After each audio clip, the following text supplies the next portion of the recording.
and you are very close to World War III. क्या तीसरे विश्व युद्ध की शुरुआत हो चुकी है?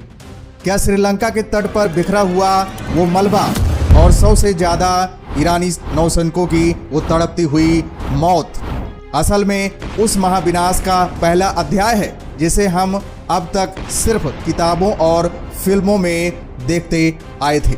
आज का वो सवाल दुनिया के हर डिफेंस एक्सपर्ट को पसीने ला रहा है, क्योंकि जो कुछ भी पिछले 24 घंटों में हिंद महासागर के गहरे नीले पानी में हुआ है उसने अंतर्राष्ट्रीय कूटनीति के सारे नियमों को समुद्र के तली में दफन कर दिया है।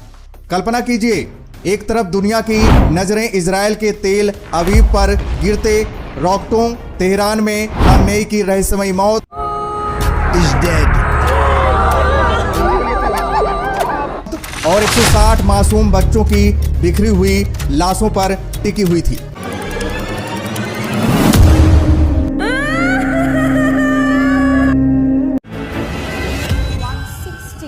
Young school girls lost their lives in this strike. और ठीक उसी वक्त अमेरिका ने वो कर दिया जिसकी कल्पना शायद किसी ने नहीं की थी।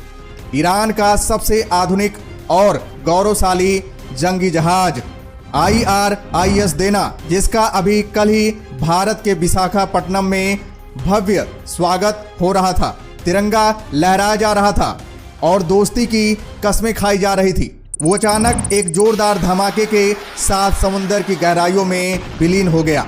ये कोई मामूली मिलिट्री एक्शन नहीं है, ये उस भरोसे का कत्ल है जो दो देशों के बीच युद्ध के दौरान भी एक मर्यादा बनाए रखता था। अमेरिका इसे क्वाइट डेथ कह रहा है, क्वाइट डेथ, क्योंकि समुद्र के नीचे टारपीडो की आवाज कोई नहीं सुना, लेकिन आज उन 100 परिवारों की चीखें पूरी दुनिया को सुनाई दे रही हैं। अगर हम इतिहास के पन्नों को पलटें तो हमें समझ आएगा कि बड़े युद्ध कभी भी किसी बड़ी घोषणा के साथ शुरू नहीं होते, बल्कि उनकी शुरुआत ऐसे ही छोटी छोटी चिंगारियों से होती है जो बाद में पूरी दुनिया को जलाकर राख कर देती है। याद कीजिए साल 1914 का वो मंजर जब सराजेवी की एक गली में आर्क ड्यू फर्डिनेंड की हत्या हुई थी। उस वक्त किसी ने नहीं सोचा था कि एक गोली पूरे यूरोप को शमशान बना देगी और प्रथम विश्व युद्ध की शुरुआत हो जाएगी।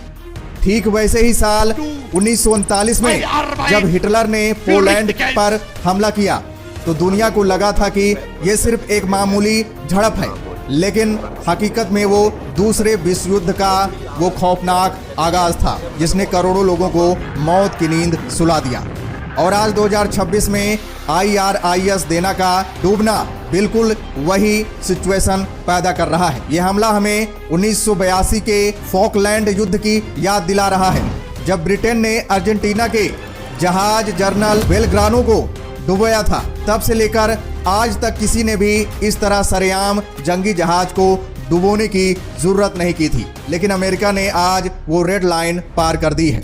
ये हमला सिर्फ ईरान पर नहीं है, बल्कि ये उन तमाम अंतर्राष्ट्रीय समझौतों की मौत है जो हमें अब तक एक बड़े युद्ध से बचाकर रखे हुए थे। ईरान इस वक्त उस खतरनाक मोड़ पर खड़ा है जहां उसका गुस्सा किसी भी हद को पार कर सकता है और अब उसे रोकने वाला कोई नहीं है।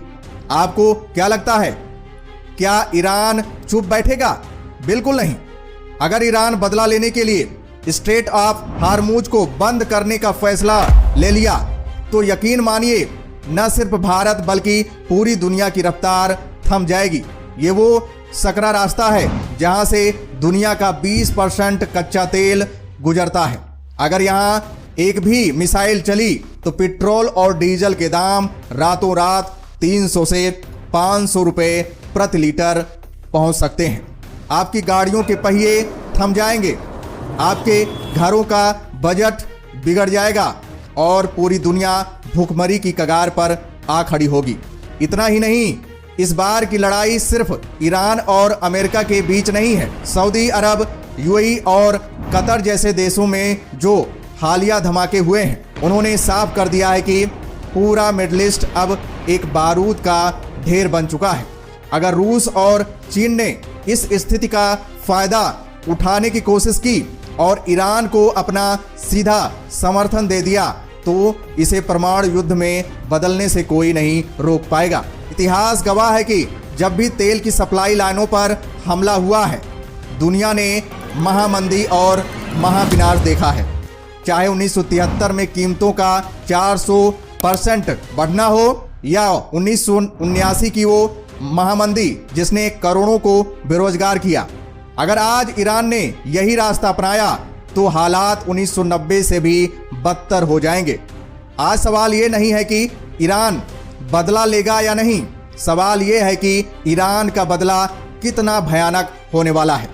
क्या वो अपनी लंबी दूरी की मिसाइलों का इस्तेमाल करेगा या फिर वो अपने उन स्लीपर सेल्स को एक्टिव करेगा जो दुनिया के कोने कोने में बैठे हैं। अमेरिका ने जिसे अपना स्मार्ट मूव बताया है, ये असल में एक ऐसा आत्मघाती कदम है जिसने पूरी इंसानियत को महाविनाश की कगार पर खड़ा कर दिया है। ये हमला सिर्फ ईरान पर नहीं है, बल्कि ये भारत के भरोसे और हमारी दोस्ती की साख पर सीधा प्रहार है। क्या अमेरिका ने जानबूझकर संदेश देने की कोशिश की है कि भारत की दोस्ती किसी काम की नहीं? क्या वाशिंगटन ये जताना चाहता था कि हिंद महासागर में भारत की बढ़ती साख को वो जब चाहे चुनौती दे सकता है? ये एक ऐसा ट्रैप था जिसमें भारत को भी घसीटने की कोशिश की गई है। और दोस्तों, अगर चैनल पर नए हैं तो चैनल को सब्सक्राइब कीजिए, वीडियो को लाइक कीजिए। तो दोस्तों, जय हिंद, जय भारत।